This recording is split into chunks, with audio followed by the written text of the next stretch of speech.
Paragraphe descend. Regardez ce qu'il en est aujourd'hui. Nous aurons un président l'un de ces jours. Quel président parlait-il? Il a fait allusion à notre président catholique. Parce que là, il parlait 10 jours avant la mort de Kennedy. Amen. Amen. Hey, Amen. L'authentique prophète. Amen. Amen. Nous serons un président un de ces jours. Il semble que cela pourrait arriver maintenant même. En effet, elle est présidente. Oh, elle vraiment contredit. Non. En effet, elle est présidente. Voyez, lui n'est qu'un figurant. Amen. Et elle là, c'est qui?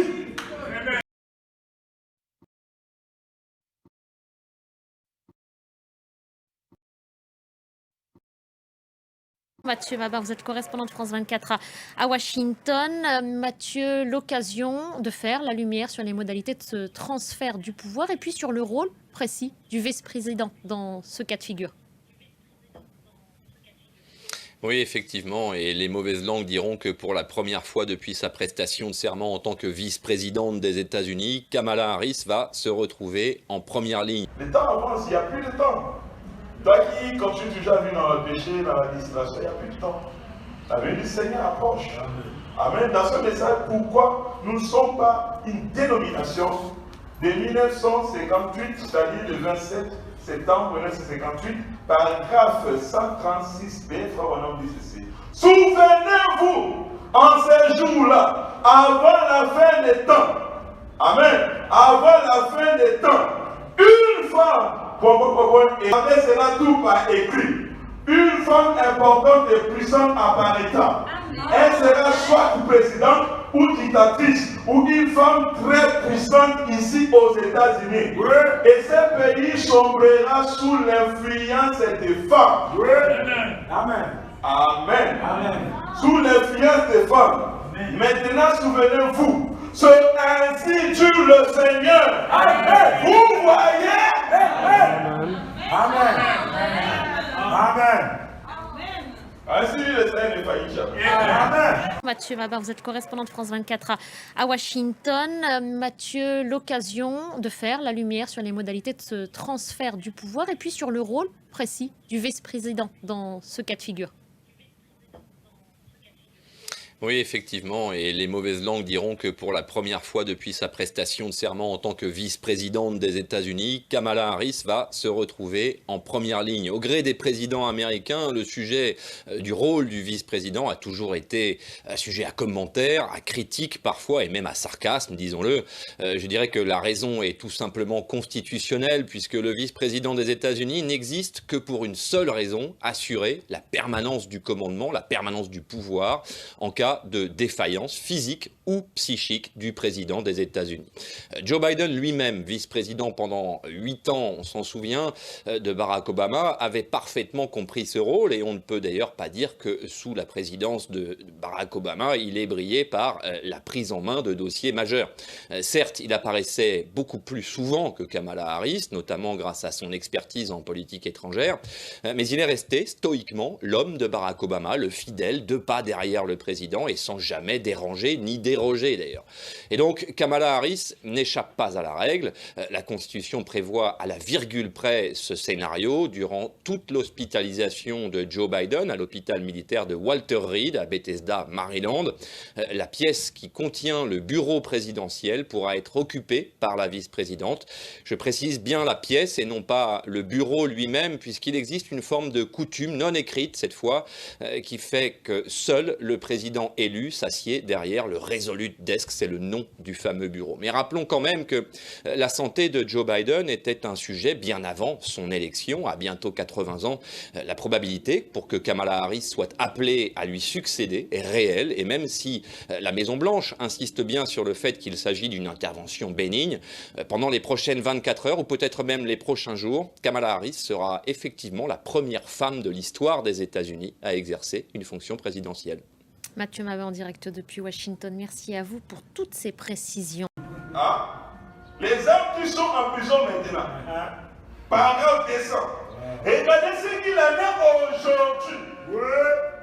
Nous aurons un président l'un de ces jours. Quel président parlait-il? Il a fait allusion à notre président catholique. Parce que là, il parlait 10 jours avant la mort de Kennedy. Amen. Amen. Hey, William, l'authenti prophète. Amen. Amen. Nous serons un président un de ces jours. Il semble que cela pourrait arriver maintenant même. En effet, elle est présidente. Oh, Branham a contredit. Non. En effet, elle est présidente. Voyez, lui n'est qu'un figurant. Amen. Et elle là, c'est qui? Amen. Amen. Alléluia. Pour le monde extérieur, on ne parle en parabole. Mais lorsqu'il réunit les élus, il parle de manière claire. Amen. Amen. Alléluia. Ouais. C'est la vérité, frère. Amen. Amen. Écoute. L'âge de l'église de Pergame de 1977, décembre 1960, paragraphe 126. On doit lire les prophéties couramment. Et je sais dans une sentinelle, les sangs de personne ne sera signe même.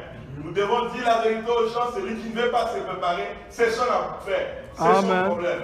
Amen. Amen. Qu'est-ce que frère Branham dit?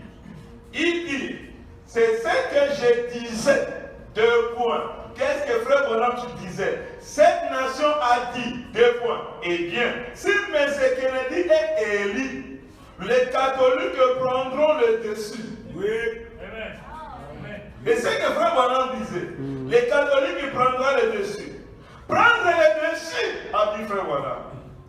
Et ils l'ont déjà fait depuis longtemps. Amen. Voilà l'application de l'église catholique. Les gens attendent pour l'église catholique pour dominer. Branham, ils l'ont déjà fait depuis longtemps. Maintenant, toi, tu attends quoi? Même maintenant, il faut montrer, tu attends. Non, frère, il faut être prudent. Prudent encore. Incrédule. Étudie la parole. Étudie les prophéties. Amen. Ah, je ne vante pas. C'est frère Branham. Oui. Amen. Amen. Amen. Alors, on est en train de m'enregistrer, je sais de quoi il parle. Je les écoute. Oui. Je crois que je dis ce que je crois. Amen. Et moi, je crois à mon prophète. Maintenant, si vous me croyez en tant que prophète, croyez ce que je vous dis. Il a prêché le monde entier. Venez me voir une seule fois où une de mes visions a failli. Pourquoi les gens ont perdu la confiance à frère Branham? Pourquoi? Si les musulmans avaient un prophète comme Branham, ça reste terrible. Des vérités comme ça. Amen. Amen. Branham dit, prendre le dessus. Ils l'ont déjà fait depuis longtemps, mais vous n'en savez rien. Amen. Moi je dis Amen. Amen.